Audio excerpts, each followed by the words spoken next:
এই যে দাদাজন দেখিছে খুব নিষ্ঠাৰে কাম কৰি আছে তেখেত হৈছে এজন স্নাতক ডিগ্ৰীধাৰী লোক আচলতে আমাৰ কিচেনটো বনাই থকা হৈছিলে বিশেষ কিছু অসুবিধাৰ বাবে কেইবা মাহৰ পিছত এই দাদাজনে পুনৰ আকৌ আমাৰ কামখিনি সুচাৰুৰূপে কৰি আছে মৰাণ কলেজৰ পৰা হায়াৰ ছেকেণ্ডাৰী আৰু খোৱাং কলেজৰ পৰা গ্ৰেজুৱেশ্যন কৰি কিছু আৰ্থিক দুৰৱস্থাৰ বাবে চাকৰিৰ পৰা বঞ্চিত হৈ স্বনিয়োজিতভাৱে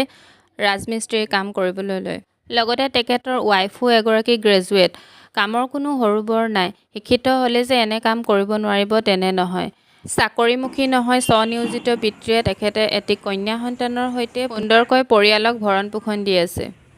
তেখেতৰ কৰ্মদক্ষতা দেখি সঁচাই খুব ভাল লাগিছে বৰ্তমান সমাজত তেখেত নৱপ্ৰজন্মৰ এক আদৰ্শৱান ব্যক্তি আজি তেখেতৰ জন্মদিনৰ বহুত শুভেচ্ছা জ্ঞাপন কৰিলোঁ আপোনালোকেও তেখেতক আশীৰ্বাদ কৰিব তেখেত যাতে সদায় সুস্থ শৰীৰে থাকি পৰিয়ালটিক সুন্দৰকৈ পোহপাল দি চলাব পাৰে যেন আপুনি যাতে জীৱনত আৰু আগুৱাই যাওক সদায় সুখেৰে থাকক শান্তিৰে থাকক তাকে কামনা কৰিলোঁ আশা কৰিছোঁ আপুনি আমাৰ আধৰুৱা সপোনবোৰ সোনকালে পূৰণ কৰে যেন ঘাট প্ৰতিঘাতৰ মাজেৰে ৰৈ যোৱা কামবোৰ আপুনিয়ে যেন সমাপ্তি কৰে আজি বিশ্বকৰ্মা দিনা আমাৰ দুখন স্লেব দিয়া হৈ গ'ল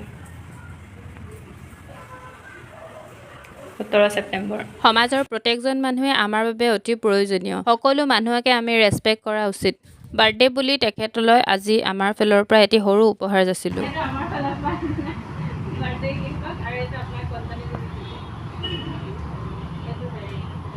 শেষত সকলোলৈ বিশ্বকৰ্মা পূজাৰ অলেখ শুভকামনা যাচিলোঁ